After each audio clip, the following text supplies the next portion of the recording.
નમસ્કાર મિત્રો, ખેડૂત ઇન્ફો યુટ્યુબ ચેનલમાં આપ સર્વ સાથીઓનું સ્વાગત છે। જાણીશું આજના તાજા અને મહત્વના હવામાન સમાચાર।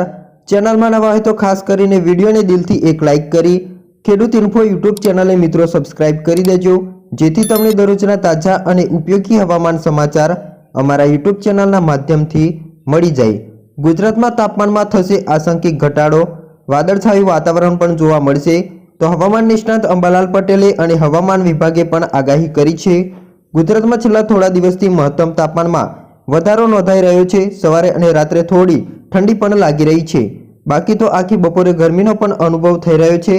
ત્યારે મિત્રો હવામાન વિભાગે આજથી મહત્તમ તાપમાનમાં થોડો ઘટાડો નોંધાશે તેવી આગાહી કરી છે। આ સાથે હવામાન નિષ્ણાત અંબાલાલ પટેલે પણ રાજ્યમાં હાલ વાદળછાયું વાતાવરણ રહેશે તેવી પણ શક્યતાઓ વ્યક્ત કરવામાં આવી છે। હવામાન વિભાગે પાસેથી મળતી માહિતી મુજબ આજે અમદાવાદ અને તેની આસપાસના વિસ્તારોમાં વાદળછાયું વાતાવરણ રહેશે। લઘુત્તમ તાપમાન 21 ડિગ્રી અને મહત્તમ તાપમાન 27 ડિગ્રીની આસપાસ જોવા મળી શકે છે। આ સાથે તાપમાનના આંકડા અંગે વાત કરીએ તો ગુરુવારે સૌથી નીચું લઘુત્તમ તાપમાન નલિયામાં 15 ડિગ્રી નોંધાયું છે। આ સાથે પોરબંદરમાં 17.6, રાજકોટમાં 20.2, ગાંધીનગરમાં 18.8, અમદાવાદમાં 21.9, તો વડોદરામાં 21.2 અને સુરતમાં 21.8 ડિગ્રી તાપમાન નોંધાયું છે, જ્યારે અમદાવાદનું મહત્તમ તાપમાન 37 ડિગ્રી સેલ્સિયસ સુધી નોંધાયું છે। ગુરુવારે હવામાન વિભાગના અમદાવાદ કેન્દ્રના ડાયરેક્ટર A.K. દાસ દ્વારા ગુજરાતના વાતાવરણ અંગે આગાહી પણ આપવામાં આવી છે। ગુજરાતમાં 7 દિવસ હવામાન શુષ્ક રહેશે। 24 કલાક બાદ મહત્તમ તાપમાનમાં 2 થી 3 ડિગ્રી ઘટાડો નોંધાઈ શકે છે। લઘુત્તમ તાપમાન 5 દિવસ સુધી 2 થી 3 ડિગ્રી ધીરે ધીરે નીચું જશે। ગુજરાતના દરિયાકાંઠા સહિતના રાજ્યભરમાં તાપમાનમાં ઘટાડો નોંધાઈ શકે છે।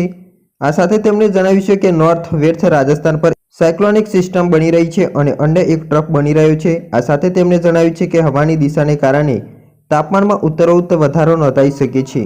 તો હવામાન નિષ્ણાત અંબાલાલ પટેલની આગાહી ઉપર એક નજર કરીએ તો ગુજરાતના હવામાન અંગે તેમણે પણ જણાવ્યું છે ગુજરાતમાં વાદળો આવી શકે છે અને કંઈક મધ્ય ગુજરાતના ભાગો અને પૂર્વ ગુજરાતના ભાગોમાં, તો ઉત્તર સૌરાષ્ટ્રના ભાગો, જામનગરના ભાગો, કચ્છના ભાગોમાં વાદળો આવવાની શક્યતાઓ રહેલી છે। રાજસ્થાનના ભાગોમાં વરસાદના છોટા થવાની શક્યતાઓ રહેશે। ગુજરાતમાં વાદળછાયું વાતાવરણ જોવા મળશે। 7 માર્ચ સુધી મહત્તમ તાપમાન ઘટશે, જેમાં ઉત્તર ગુજરાતના ભાગોમાં 33 ડિગ્રીથી 34 ડિગ્રી તાપમાન રહે તેવી શક્યતાઓ છે। રાજકોટના ભાગોમાં પણ 33 થી લઈને 34 ડિગ્રી તાપમાન રહેશે। કચ્છના ભાગોમાં 32 થી લઈને 33 ડિગ્રી તાપમાન રહેશે તેવી શક્યતાઓ વ્યક્ત કરવામાં આવી છે। અંબાલાલ પટેલે વધુમાં જણાવ્યું છે કે 7 માર્ચથી ઉનાળાની શરૂઆત થતી જણાશે।